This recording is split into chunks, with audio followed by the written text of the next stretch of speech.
What am I?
Hey, Mark Field. Hey, sweetheart, how are you? Good, how are you? Good It says Margot, but it's Jordan. I'm sorry, Jordan. Good gosh. That's okay. How you doing? I'm good. How are you? Great. Good. You look like you're doing well. Oh, well, you know, we had a video conference call this morning, so I had to actually like get dressed and do my makeup. I did too. We had our executive committee meeting, so I had to do the same. Not how I have tried to stay on somewhat of a schedule because I just do better if I stay on the schedule. But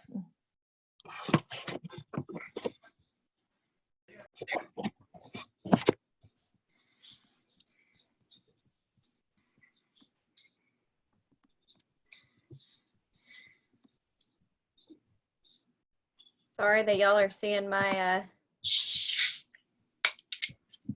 my attempt to get all this done before we get started. Can everybody see the TPM National Learning Network screen? Yes, ma'am. Yes. Great. Well, thank y'all for hopping on early. Jamie, I wouldn't miss this for the world. Thank goodness, Nikki, because your job relies on it.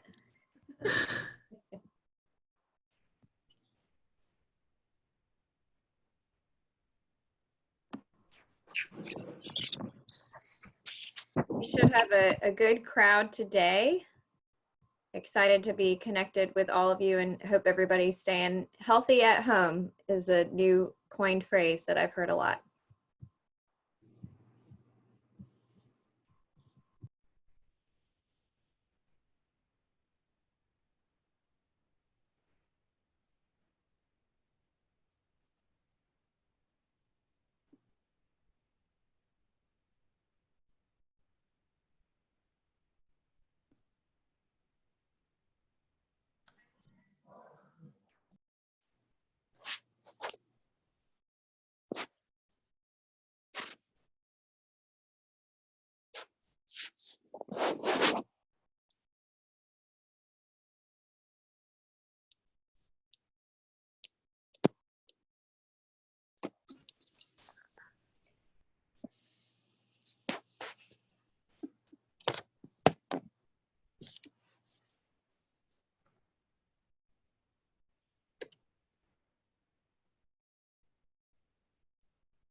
Okay, so you watching?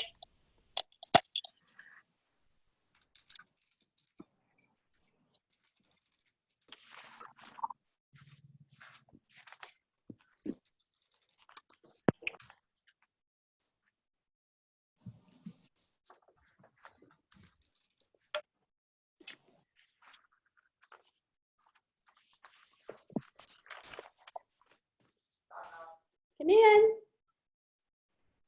Hello. How are you today? Hi.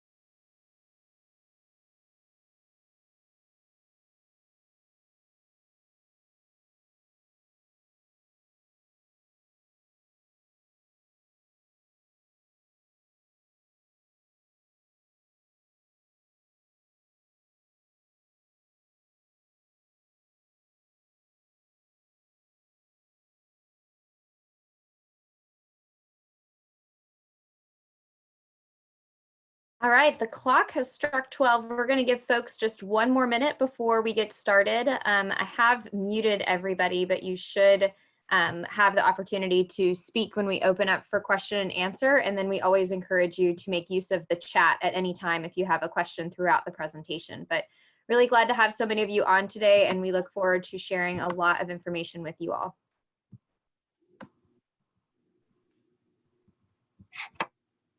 So we'll get started in just one more minute.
All right, we have a jam-packed agenda, so I do want to make sure that we have an opportunity to get through it all. Really happy for the opportunity to connect with you today. Thank you so much for making the time to join the Spring National Learning Network webinar. We have a couple of new cohorts that are joining us today, our colleagues from Texas and from our 12th cohort that's taking place in Washington, D.C. So welcome to your first National Learning Network webinar that we host each quarter to provide you all with updates, and commonly we'll feature a specific topic. Today we're going to be talking about some resources that we are thinking about putting together of how to leverage TPM for short-term disaster response and long-term recovery efforts, knowing that that is at the top of mind of so many of our partners. We also have some web tool updates that we wanted to be sure to get to share with you all. There will be opportunities over the course of today's discussion for you all to ask questions. So again, I encourage you to make use of your chat feature and let us know what we can answer in the interim. And then we will have 2 opportunities over the course of the hour for you all to unmute yourselves and ask questions either in response to the presentation or to the web tool updates or any other general questions that we might be able to answer for you. This webinar is being recorded, and we will share it with everybody via the Slack that has been created for the National Learning Network following the conclusion of the webinar, and that's also a great opportunity for you all to stay connected with one another. The first U.S. Chamber Foundation update that we wanted to provide you all is a new webinar series that the foundation is featuring every Monday and Thursday to think about the pathway back to work. So it's called The Path Forward. We had a really great conversation with an epidemiologist from Harvard on Monday to talk about the timeline of thinking about going back to work. And then the next topic will be tomorrow at 3 p.m. Eastern on testing. In future weeks, we will talk about issues such as childcare, transportation, and other. And if you think of infrastructure as a broader term, what needs to be in place for folks to be able to safely return to work. So I sat in on the webinar on Monday and found it to be incredibly helpful. You can register at the link that's provided for you on this screen, and then feel free to go to the U.S. Chamber Foundation website, where you will also find the future topics and determine which ones make sense for you to participate in. Other updates that we wanted to share with you all now is that the Spring Summit that we have scheduled on May 20th will be a virtual event. So we're excited for the opportunity to present you all with some high quality information about thinking in terms of TPM enhancements made to your existing work and potential future work. So you can register now. That is available on our website, and an agenda should be coming to you soon. Will not take place over the entire day. We'll probably look to a shorter programming of 3 hours, but will still be a great opportunity for you to network with your partners across the country and to think about taking your TPM work to the next level. We do still plan to proceed with our healthcare webinar on May 12th, in which we'll feature a couple of partners from across the country. And that will be taking place, I believe, at noon on May 12th. So we'll get that information out to folks if you haven't received your webinar invitation as of yet. Our other quarterly webinars on July 15th and October 14th are still scheduled to take place, as well as our fall in-person summit on October 26th. So we look forward to hopefully getting to see some folks in person from that as well.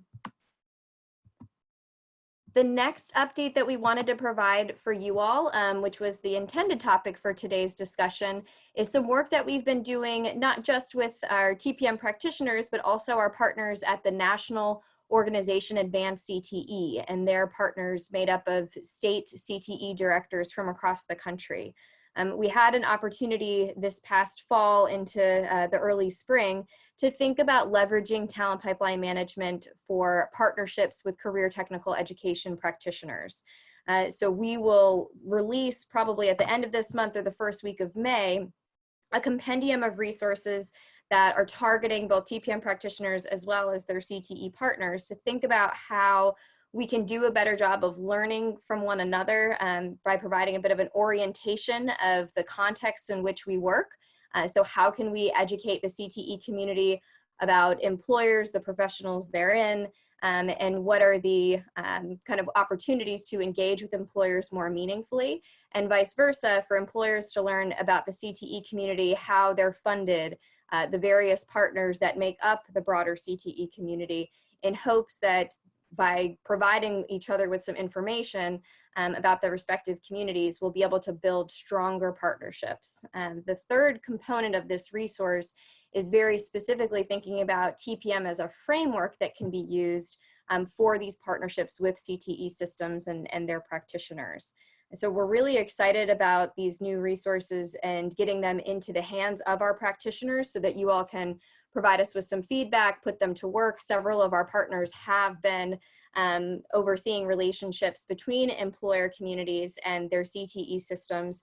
So this is just really trying to put some new tools into the hands of you all to see how we can be more thoughtful and intentional about leveraging TPM for these purposes. So if you think about a strategy such as strategy 5, in which we're trying to leverage something like the value stream map to more clearly articulate the roles and responsibilities of these partners in working with one another, obviously with the hope that we're going to be providing better outcomes for students and workers.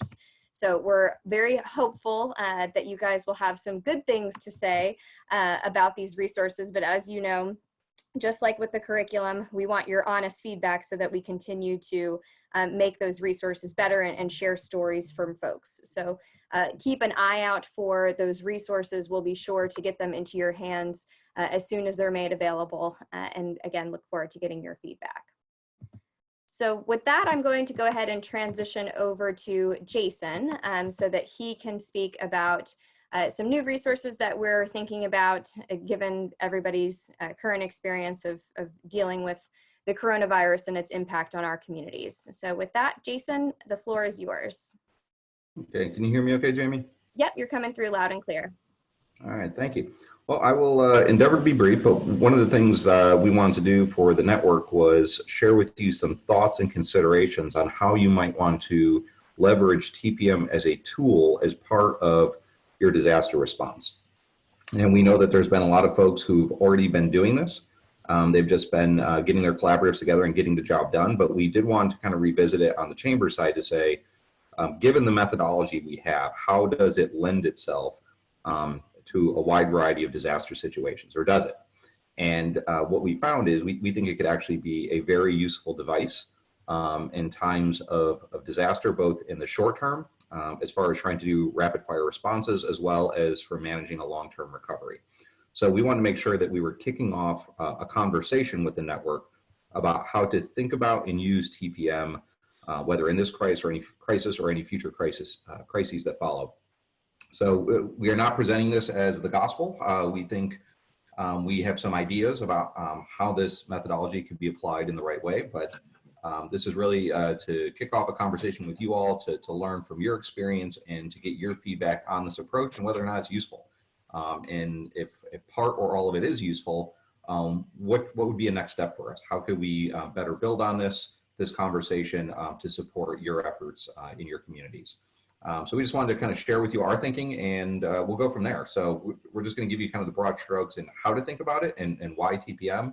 And then we're going to go strategy by strategy and just talk about how you might want to think about it in terms of a short-term response, as well as where it sits with respect to a long-term recovery. So that's the lay of the land. And if you have any questions or comments along the way, I'd encourage you just to get into the group chat box and just pump away. Just anything you want to start contributing about your own experience or questions that we'll want to revisit once we open up the Q&A, just feel free to kind of get your thoughts down. That would be helpful to us. Okay, so just a few things to think about with respect to TPM. Why TPM? TPM is all about managing change, and it's all about being responsive to changing conditions. And what does disaster bring? Change. So we think it is the right tool for the job because it gives you a structured process for how to engage your employers in managing the shifting environment. And why that's important is communication is key, and TPM is all about communication. So how are we making sure that employers have a process to respond to that change and understand how the shifting environment, whether it's caused by a natural disaster, whether it's caused by a political or social disruption, whether it's caused by even things like conflict. Disasters and calamities could come in many different shapes and sizes, but pandemic being one of them. But given the type of change you're experiencing, how are employers managing their information about how that change is impacting them? And then how does that information need to be shared early and often with your partners who you have developed a shared value proposition with, you have shared competitiveness and shared accountability.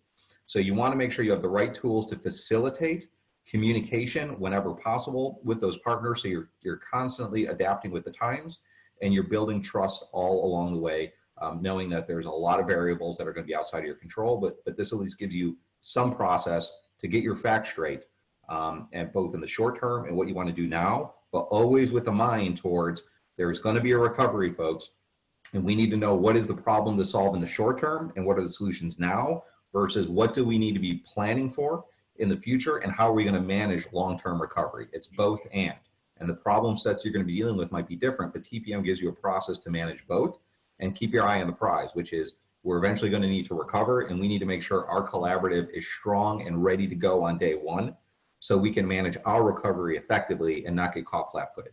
We're going to dive a little bit deeper into what that means in just a second. But the final point I wanted to make about why TPM is in these environments, it is often, or at least I have found, I shouldn't speak in absolutes, but what I have found is there's a tendency to want to go big and react sooner because that demonstrates leadership. And what TPM could be useful for is just a very prudent device to get your facts straight first before you react, or understanding that what you're reacting to now may be different than what you're going to react to 4 weeks from now, or 4 months from now, or a year from now, or 2 years if it's a recession. And you want to make sure you're constantly getting the facts straight so you're not solving the wrong problem or going all in on a particular solution that may be relevant now but not in the future, or may dramatically offshoot what the size of that solution should be. Imagine, for example, and I'm not saying this is the case now, this is a for purely example purposes, but in a situation like a pandemic, not necessarily this one, there may be an interest in saying we need to invest heavily in building the capacity of our healthcare workforce now and in the future. And there could be a tendency to move massive amounts of resources and attention into kind of ramping up an infrastructure for that. And one could imagine in a scenario like that, where there was a surge capacity that was needed at a given point in time, the long-term recovery might not be able to sustain those higher levels of employment in that sector long-term. And we run the risk of saying we need to fill a gap now and then overcompensating and then having a lot of folks who have potentially gone through training, having a set of skills or credentials, carrying debt, where the jobs aren't necessarily there at the other end, or only a percentage of those folks actually are able to kind of land successful employment. And then other folks need to be reskilled into another industry. So there's no given one way of doing this. We're just saying TPM is still useful now. It's more useful now than ever before. And it helps you get those facts straight. So you know what's the problem we're solving now and what's the problem we're solving later, and it makes sure you're prepared for both. And you're coming to the table with information, not with just opinions or just random forecasting. So that's my soapbox on why TPM and why we think it's relevant. But now let's hit each of the strategies really quick and just touch on them. So the first one is strategy zero. I'm sorry, not strategy zero, strategy one. How are we getting organized, and how should we think about how our collaborative is organized in the face of a disaster? Well, the first thing you want to do in the short term is say, let's revisit the focus. Are we relevant or not? Do we need to ramp down considerably because there is just the positions are gone for the foreseeable future, or is it our relevance has gone extremely up? This is an essential job. We need more of what we're looking for as a collaborative, but this is going to dramatically shift our strategy and the numbers we're looking at. So first, revisit your focus. Is it the right one? Is it relevant or not in the current environment? And if it's less relevant, how are you going to be communicating that to your partners to continue to kind of let them know where you're at and where you may be in the future? But if it's more relevant, or if it's less relevant, also think about how you might be able to repurpose your talent supply chain to meet the needs of adjacent industries. So right now we have a number of folks who are interested in saying, well, you know, we're in one industry and we know we need more people in healthcare.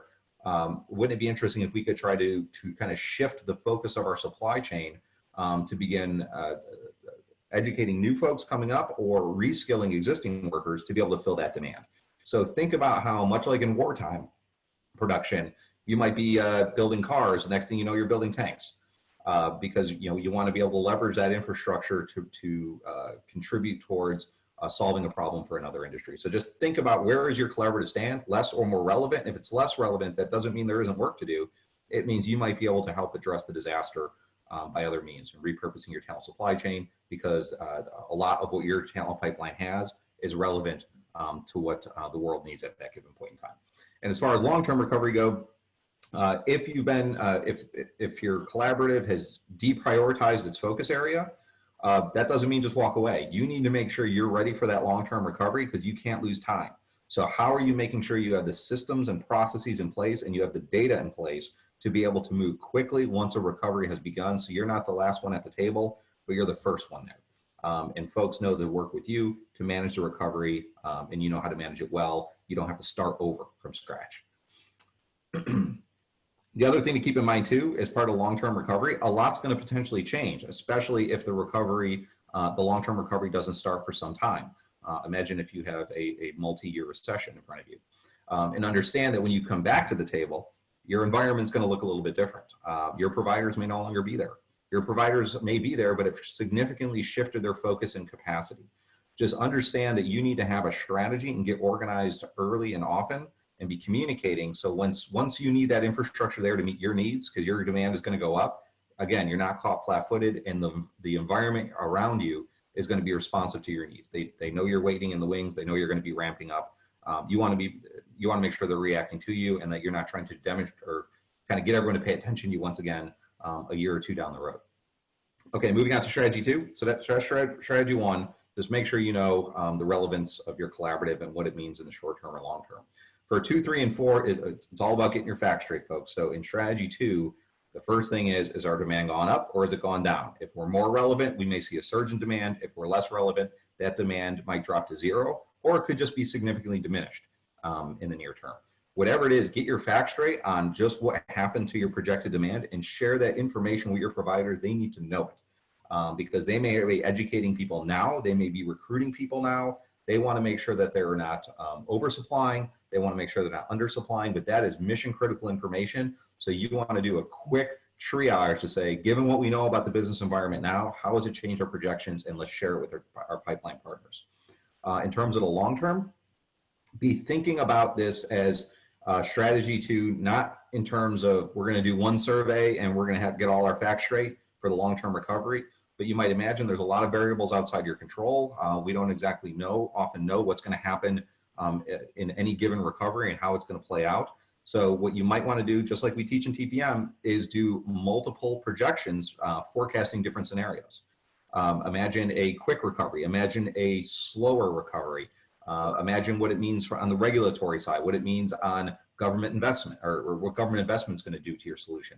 But think like, what are 2 or 3 possible futures here as part of long-term recovery? So we're always forecasting against them and sharing that information with our providers.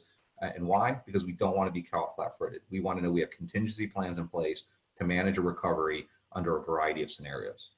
And again, always be sharing the information. It's okay not to know certain things. Just let them know what you're guessing at. Let them know what assumptions you're building into your forecasting scenario. So if they don't play out the way you thought, you can explain why. And it's perfectly understandable. And it's not because you were a bad actor. So all about communication and get your facts straight on the changing demand right away. When it comes to strategy 3, be thinking about is more or less relevant. If it's more relevant, what you might need to do is accommodate more people getting into the industry faster, which may require you to revisit your hiring requirements and further reduce them. So how do you lower barriers to entry to get surge capacity in your talent pipeline? If it's less relevant, what you might want to do is say, okay, our need has gone down, but if we want to support the cause, how can we support an adjacent industry sector? And how do we have enough of a handle on the competency and skill requirements for our jobs and how they're being handled within our pipeline to do a crosswalk to an adjacent sector to say, hey, instead of starting from scratch and training a new workforce, can a lot of these folks be reskilled or upskilled to pursue opportunities in an adjacent industry sector? But do we have our hiring requirements set such that we can compare jobs across different collaboratives to understand just how similar or different are they? Because we can make really quick decisions about how to best train them or reskill them to reduce time and cost to get them where they need to be. As far as long-term goes in strategy 3, make sure that as you are now beginning the recovery, revisit your hiring requirements because you may have made some changes to them. If it was more relevant, you may have actually reduced barriers to entry, and that might have been a really smart thing to do.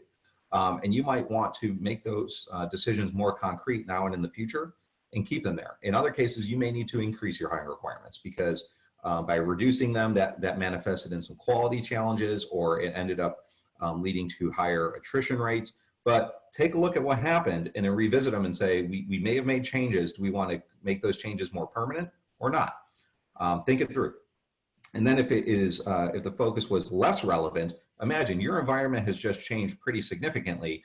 The programs you were working with may no longer be there. They may have changed their focus. If you're coming in with hiring requirements in the time of recovery and you're setting them too high, that could actually lead to there being a skills gap. So even if you were less relevant and now you're starting to ramp up, you're again going to want to revisit them because what you need tomorrow may be different than what you needed yesterday. But you also may want to strategically reduce those barriers to start building up enough demand in your pipeline and getting people in those jobs sooner rather than later. So you don't have a skills gap that's actually inhibiting the growth of your industry. So in either scenario, revisit those hiring requirements. You may need to make changes. Do your homework on that. Strategy 4, if your focus is more relevant, you may need to revisit your back mapping to identify, or your not only back mapping, but talent flow analysis to say, what is the capacity of our existing providers to meet our new projected demand? Is there enough capacity in the system? And if not, who are alternative sources of talent, which could include additional upskilling or reskilling opportunities in an adjacent sector, but where else can we go to meet that capacity need? And if you are going to look to adjacent industry sectors, what other employer collaboratives are in my community or being managed by my host organization or in a nearby region that I need to potentially be collaborating with to benefit from their talent pipelines and repurpose them to serve our need. But look at your demand and then revisit where you're sourcing from to do a capacity analysis, a supply analysis. And then for the long term, what you want to do is, regardless if you are more or less relevant, revisit what the ecosystem looks like during the recovery, because things may have shifted. There may be new programs that didn't exist before the recovery that were stood up and are going to be around long term. Others may have gone away and are not coming back. Some of your providers may still be there, but they ramp down those programs and they're not convinced to ramp them back up again. And then they might not be the right partner for you. But revisit, what are the sources of our talent? Are they still relevant? Do they have capacity to meet our projected need? And more importantly, what new providers are out there that weren't factored into our original decision making that we need to do our homework on? Are they relevant to us or not? And could we potentially partner with them? Do they have excess capacity? And some of your collaboratives may have had to ramp up reskilling and upskilling, and that may not have been a part of your solution before. But take a look at that and say, do we want to make that a more permanent part of our talent pipeline going forward? This kind of forced us to introduce upskilling, and that's something we want to keep in the mix going forward. But revisit your talent flow analysis, both in the short term to figure out your surge needs, or in the long term to kind of figure out how has the provider landscape changed and what's its implications for our long-term recovery strategy. And then in 5, it's use all that information and get it done. Communication is essential. Work with your partners, communicate with them.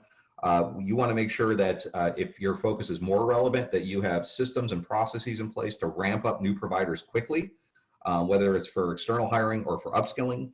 And if it's less relevant, you need to make sure you are ramping down your pipeline or repurposing it. So how are you making sure you're reducing capacity in the pipeline to meet that reduced level of demand? Or if there's no demand, how might you be able to work with them to do something for the community and repurpose it? For long term, you want to make sure, again, you're revisiting the mix of preferred providers.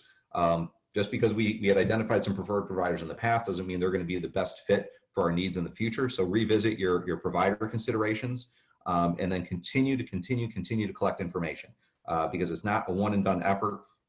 Recoveries are difficult to anticipate all the different potential scenarios. So come up with the 3 or 4 most likely scenarios and do your homework on them and constantly share that information. And then we want to make sure that as you're revisiting your incentive conversation, what's the right mix of public and private incentives to rapidly ramp up your talent supply chain to support your long-term recovery. The mix of incentives might look a little bit different. And in fact, there might be a wide variety of support resources you need to now provide your workers that you didn't need to provide before. And that could include things like housing, infrastructure, transportation, healthcare. But just know that what employers can provide to incentivize their partners and the workers in their pipeline might look a little different. Have that conversation and understand where the public sector can help, because their toolkit may have changed as well. And they may have new incentives that could be leveraged by your collaborative to make it work. Or to support its at least long-term recovery. And then in strategy 6, what we want to make sure you're doing is revisiting your performance expectations. You still want to keep score, but make sure you're keeping score on the right things, and make sure you're understanding that your performance may take a hit in the short term. So make sure you're revisiting what are our performance expectations as a talent supply chain. Are these still the right ones? And how do we need to manage expectations along the way? And if you're onboarding new partners because you need surge capacity, how are we making sure that we are building the right kinds of scorecards for them and getting them introduced to the metrics that are most important to us, and they have the systems in place to collect the information so we could actually manage that dashboard tool. And then make sure you're introducing new business continuity metrics. What are new metrics that we need to keep in mind so we don't have downtime in our talent supply chain? But are there new business continuity metrics, just keeping the pipeline up and running, doing micro risk management? How does that need to be introduced to make sure that we have continuity in our talent supply chain, both in the short and long term? And again, as you move to long-term recovery, you want to make sure that you are ramping up and prioritizing continuous improvement teams, because there is going to be disruptions all along the way, all kinds of micro risks that need to be managed. So continuous improvement becomes more and more important because you need a team tackling those challenges as they come up. So you have continuity in your talent supply chain, but you also might want to then use this as an opportunity to say, hey, we learned a lot as a collaborative. How are we potentially building out long-term resiliency plans? How are we making sure that we have contingency plans now and in the future to manage risks like this in the future? And some of that could be just coming up with contingency plans for how to weather short and long-term disruptions to your talent supply chain. We've all gotten smarter. You got experience. How are you documenting that to say that wasn't us just getting scrappy to solve a problem? We've established systems and processes for how to manage and mitigate risk for scenarios like this. Let's learn from it. Let's document it. Let's make sure we can grab this plan in the future so we don't have to reinvent the plan again. Not that every disaster is going to look the same, but there might be enough similarities where those plans become relevant again with just a little bit of adjustment. So again, sorry to kind of wax poetic. This is new to us, so we're still trying to kind of find our voice and how to communicate this. But as we kind of step back, we thought, hey, collaboratives could be more useful than just a, hey, business is already gathering there, so let's have this conversation. But there are applications of the TPM strategies that may be very relevant for the work you need to do in the short term and the long term in this disaster or others like it, or even others not like it, but are similarly disruptive. So just wanted to lay that out. We're happy to get your feedback. This was just our first take on it. We didn't even have enough opportunity as our full team in the chamber to kind of get all of our thoughts together. So we're just kind of putting this out to the network just to kind of get at least a first blush reaction from you all. Was this useful? It's okay if it wasn't. If it was useful, what do we do with it? Just should we document this more, get this out? Do we do a curriculum extension in the future for this? But we're at least trying to figure out what's our to do on your behalf. So we're supporting you. So I probably went over time, so I'm just going to stop there and pass things back to Jamie. And Jamie, if I missed something that you think is really important, I'd encourage you to highlight those things. Thanks, Jason. I think I would just refer back to the first couple of points that Jason made at the beginning of the presentation, and that TPM has always been intended to be nimble over the course of economic and labor market changes. So certainly as the starting place, given that many of you do have groups of employers who are already coming together, is there greater opportunity for them to be thinking about solutions in recovery as a group versus going at it alone, knowing that many of them are going to be experiencing a host of workforce challenges as we move from kind of the short-term response into longer-term recovery. So our hope is definitely that you all can provide us with some feedback on what you think of this framework. As we've said, we're planning to share this recording and the slides with you afterwards, so we understand that it's hard sometimes to have immediate feedback, but curious to know if there are any questions that folks have or who they themselves have been thinking about how they can build off of their existing TPM work to support employer collaborative members as we face these challenges. So we can open it up to see if anybody has something that they would like to share with the group, either via the chat or if you'd like to unmute yourselves and share.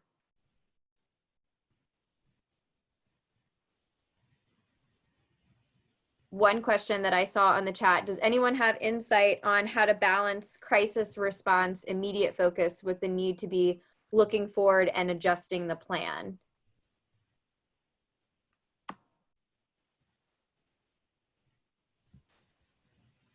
And one thing that I would put out there is basing that a lot of that on the conversations that you're having with your employer collaborative members of how they're thinking about staging in recovery efforts, knowing that it likely is going to be a staging process. So it goes back to the fact that you all have built trust with these employers and that you are having one-on-one conversations with them. I know many of you have told me that you've been doing regular check-ins with your employer collaborative members just to see how you can support them at this time, knowing that your demand projections and other activities that have been done to date may not be as relevant to them now.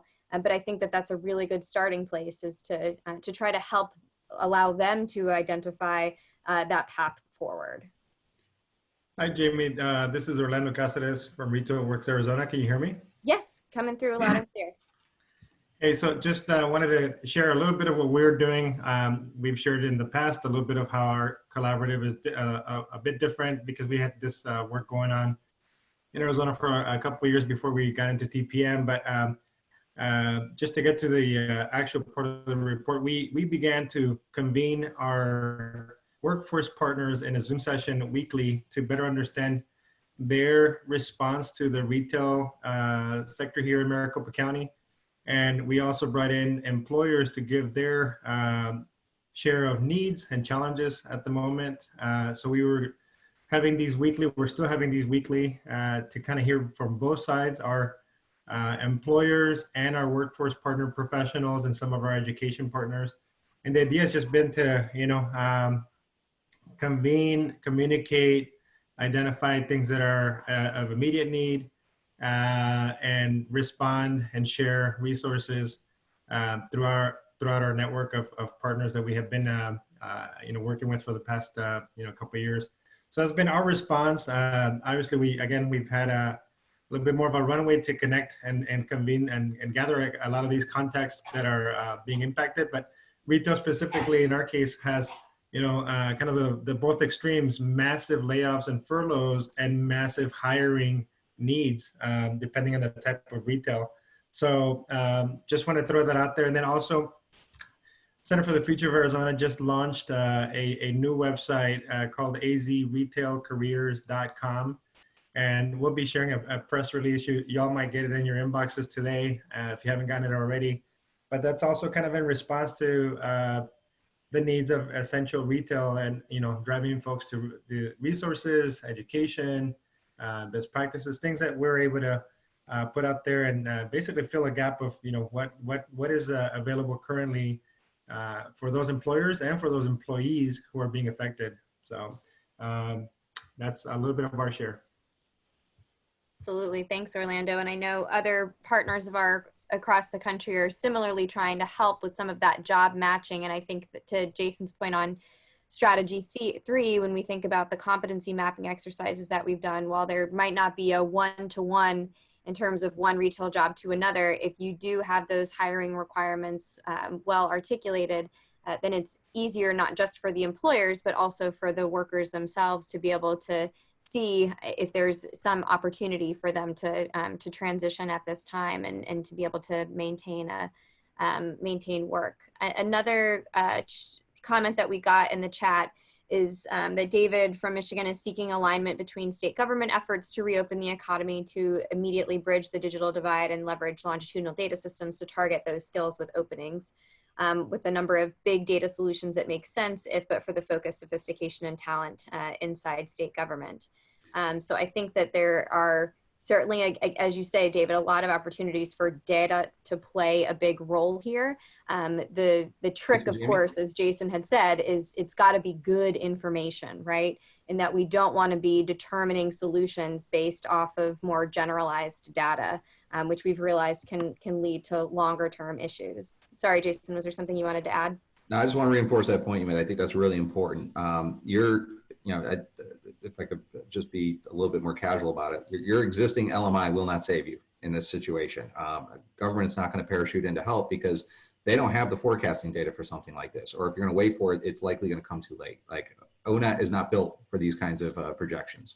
So if you have systems and processes in place to produce primary source data based on your company's forecasting what they see as the business environment, that information is better than gold. And for any state government or local municipal governments that are trying to figure out what's this future going to look like and where do I need to make bets to support recovery, because they're all going to want to infuse training dollars somewhere, you have primary source data and you can say, here's 1, 2, or 3 scenarios that we think for whatever reasons we have are the most likely to happen. And here's how we need to plan for either of them and how we'll know which one is potentially going to be the one that's actually going to happen. But having those lines of communication and having the ability to access and share and be agile with primary source data is the key. And for any state government that's trying to, or local government that's trying to manage this, those partnerships are incredibly valuable. You have something very important for your community. So again, TPM is a system and a process, and it can support this kind of agile signaling, particularly at a time when information is at a premium and nobody really has it. So I encourage you to really kind of think about TPM as managing the flow of information. And if you're trying to kind of figure out, well, how are we working with those government partners? It's not what are they going to do for us in terms of giving us better information. It's how can we be constantly giving them new and updated information so they're making smarter and wiser investments of their time and resources. Thanks, Jason. Any other questions about the framework or suggestions for how we might build on what we've shared today? Certainly our hope is that as you all start to implement either short-term response activities or long-term recovery activities, that you will share them with the broader network so that we can all learn from one another. That is certainly the power of TPM and so much of the reason that folks have had success in their respective communities to date.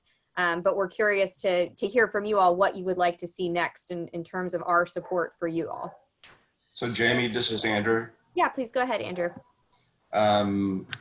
Jason, thanks so much for the points you covered. These are actually the very issues that we here in the West Houston area are looking at and having conversations about. And what would be really, really helpful, well, first and foremost, the strategies you just shared are right on the money. But I think would be looking at either templates or sample response plans that address this kind of issue. I think would be really, really helpful if somebody has something like that to share. Noted. Jamie, this is Sharon. Yes, please go ahead, Sharon. This is more tactical in nature, but I wanted to just share with the group a tool that we bought back in January that has turned out to be a useful tool for our consortium, particularly as it relates to the school partners. We have a virtual career fair tool that we're now able to use. We had a number of in-person events canceled in our schools across the state for career exploration that we're going to be focused on our industry particularly. And so the virtual career fair tool, it's called easyvirtualfairs.com. And it's a really robust tool that the schools are thrilled with all the kids home right now. They needed more activities for them to do. So our consortium of employers are coming together to put on our first virtual career fair before school lets out. And it's just kind of given us a rally point as employers of something we can do that's meaningful for the schools. It also stemmed out of conversations where we simply asked everyone how they were doing. I mean, there's how your business is doing, but don't forget there's humans in there too. And so it strengthened our partner relationships when we made those round of phone calls and we talked to people. And we actually set up last Wednesday, we had an employer call, a college partners call, and a K-12 partners call. And everyone was very, very pleased with the way that they went. And we looked for opportunities and we looked for challenges and have charted a path forward. You know, the utility industry will be more stable, hopefully, than most industries going through this. And so our intentions to move forward with demand planning as we had scheduled for this summer are right now still in place because we think that it's a perfect time to look at that demand and see whether it will change with a little bit more time on our hands as a consortium. So I know we're unique and different as the energy industry, but I just wanted to share those couple of things. One, I do think the personal touch is a great trust building opportunity for us in this time. It's kind of going back to strategy 0. Absolutely. Thanks, Sharon. I think that really nicely captures that we're not suggesting necessarily that the process itself has to change. It's how you're facilitating those conversations and how you're pivoting in the case that your focus is more or less relevant and then taking the necessary steps. But I know that several comments have come up in the chat just looking for case studies. So we encourage all of you to share those examples as they come about. Please go ahead, Jason. Yes, quick reaction to what Sharon said. I think thank you for sharing that, Sharon. It's really good stuff. And what I was kind of hearing is that's a great example of what I was trying to communicate in strategy 6 around how you build business continuity plans and saying, well, one of the big lessons learned is some of this stuff could be virtual. We never maybe considered it before. And maybe it's not the ideal solution, but we always want to make sure that option is available to us.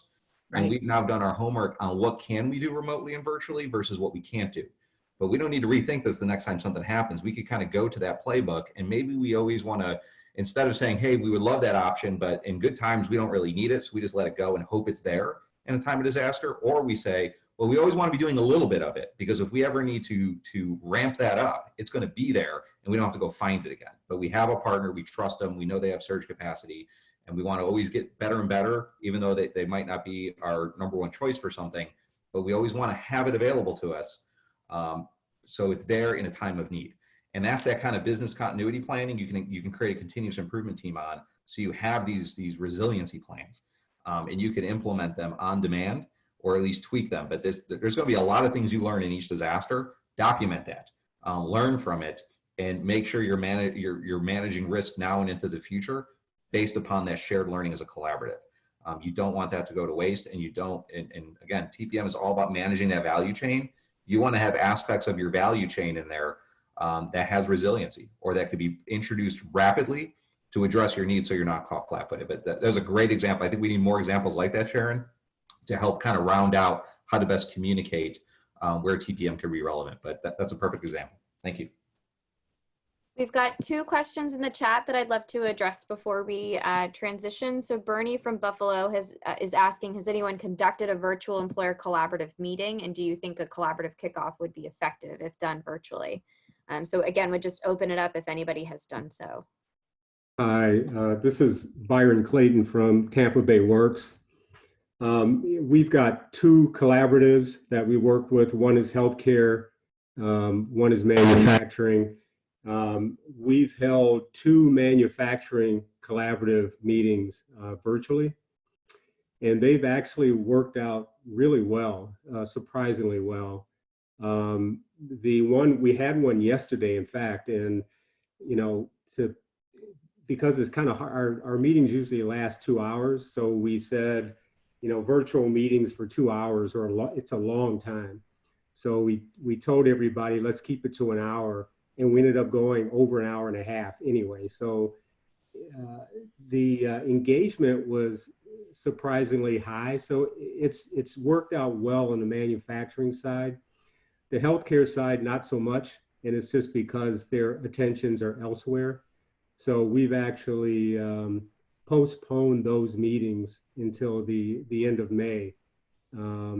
So, good on one side, not so good on the other. Thank you so much for sharing, Byron, and glad to hear that your manufacturing collaborative has found some value in continuing to meet. And hopefully the healthcare folks, once they have an opportunity to breathe, they'll be able to do so as well. Another question that came through that's directed at Jason is from Andrew. And in view of the concerns that you raised about labor market information and the importance of primary source data from employers, what's your view on such data from monster.com or LinkedIn? Yeah, I think I would probably need to think about it a little bit more. I think we just need to understand what are the underlying assumptions of that data. You could also look at MZ, Burning Glass, and for somebody, they're trying to take a real-time snapshot of what our company's asking for now, but what might just be on the web may not be fully reflective of their contingency planning that's happening behind the scenes. So what they're asking for now may not adequately communicate what kind of surge is expected, or those might be job postings that are sitting out there, but with no intention to necessarily fill them. It could just be fishing for the near term because they don't know how quickly they're going to come up. So they're just going to keep the jobs posted and collect resumes. It's use whatever information's out there, but like TPM, you want to be kind of a forensic scientist with your LMI and constantly be unpacking what are the underlying assumptions of this data source and how is that going to impact my decision making going forward, and where could we shore up that data or improve upon it by getting information directly from our collaborative. So I think it's not to knock any source, but just make sure you understand the constraints that particular LMI source is operating under, so it doesn't end up pushing you in maybe not the best direction. But I think Bob's on the line. Maybe he might have a different point of view on that. Bob, are you? No, Jason, I think it's well said, but I think it's also important. Keep in touch with your employers, not only just to collect information, but to check on them to make sure that you're constantly on the pulse of your employers in your collaborative so you can better interpret other secondary data sources. Great, thank you both. We're going to transition now to the web tool update. So Olivia from SIU is joining the call. We will have a couple of minutes after her presentation in case there are any other thoughts, but again, just want to continue to get feedback from you all. So Olivia, with that, I'll turn it over to you. Thanks, Jamie. So yeah, we'll quickly just run through some of the great updates that we got pushed out for the TPM web tool this quarter. So we have just recently pushed out the updates to our talent flow analysis survey that will now allow users to set up the survey to collect demographic information. One of the things with the demographic information is that we worked with a bunch of specialists, if you want to jump to the next slide, to come up with a standardized listing of some different demographic elements to put in the 3 categories that you can include in your survey, which are race and ethnicity, gender, and other characteristics. These are all based on a collaborative, so these can be added upon at the collaborative level. And then when you're setting up your survey, you can pick which elements you want to include. It can be your full listing, or it can be a pared down listing. That is completely up to the survey taker. And then if we want to jump to the next slide, you will see that we also updated the way the survey data populates. So you're going to get various different breakouts of the survey data by demographic. So you can see these by type as well as by specific source. So you can get those different numbers pulled in different ways depending on your needs.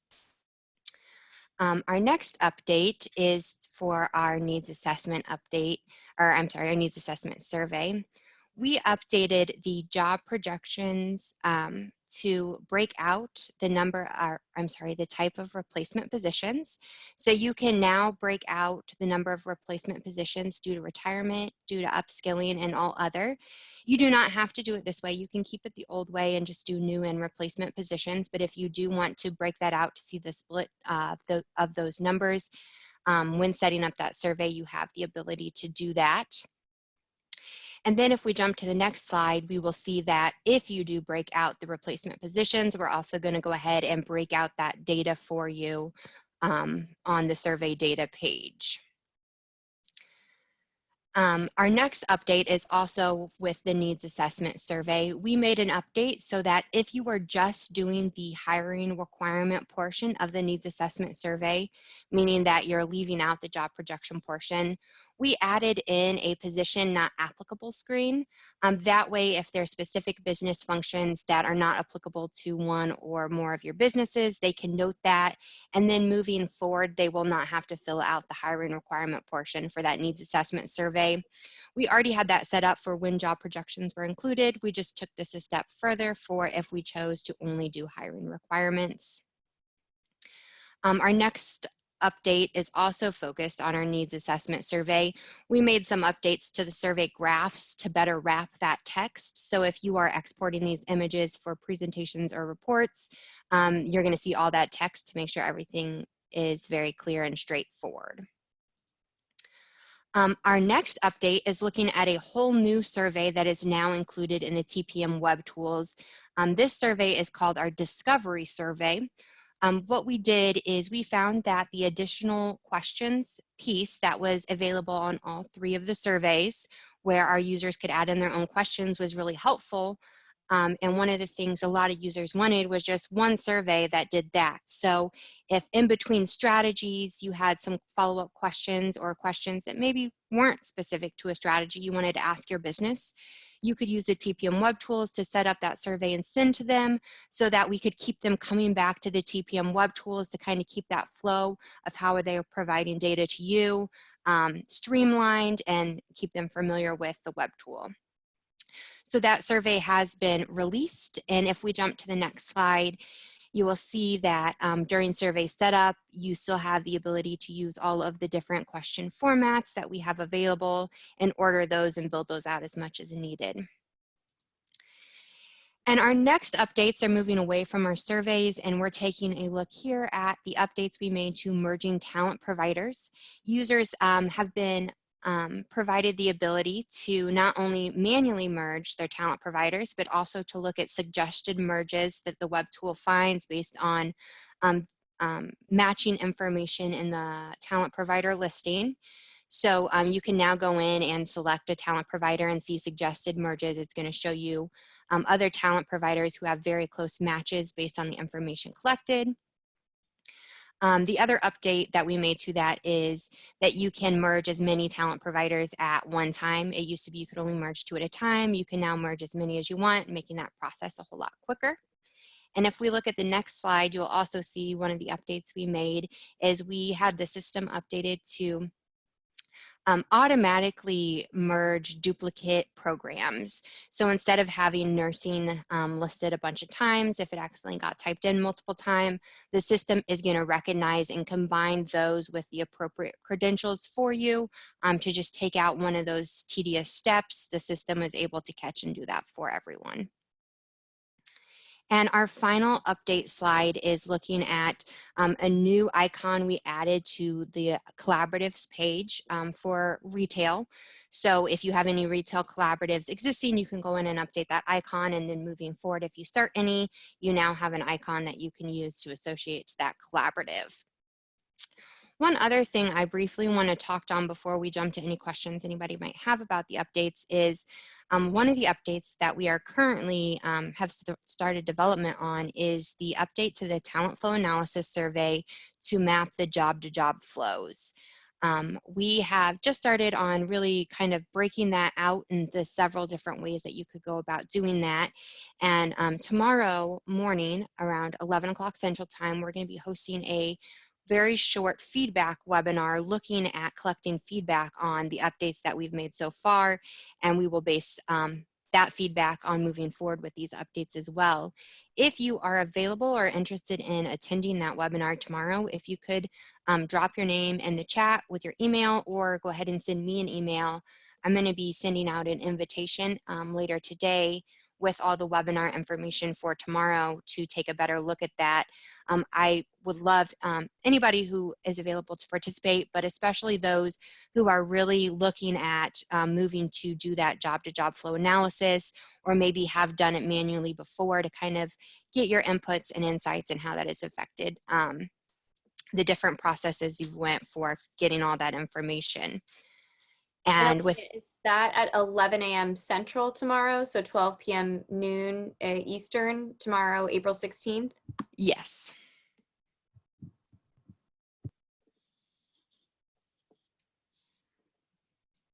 And with that, I'll definitely open up to any questions you guys have for updates on the web tool.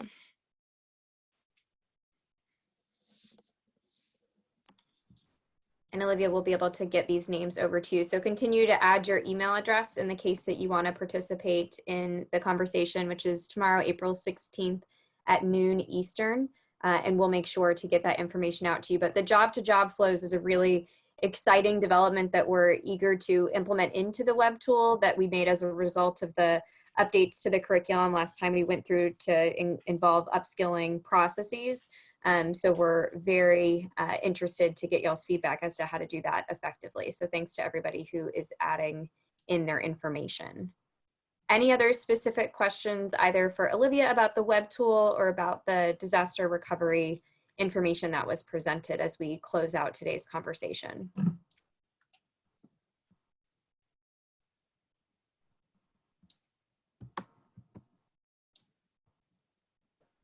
Going once?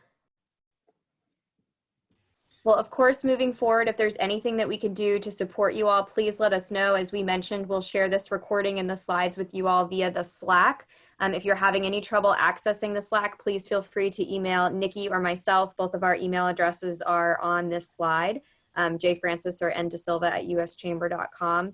Again, we're really grateful for y'all coming together. We continue to see so much strength in the TPM network and what you all are providing to your communities at this really critical and uncertain time. So just truly a heartfelt thank you for the incredible work that you all are doing. We know that your work has not slowed down.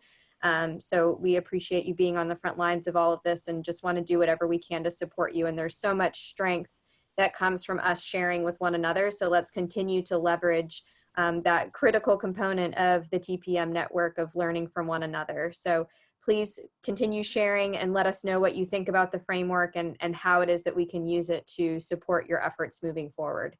Thank you guys again and have a great day. Please stay healthy.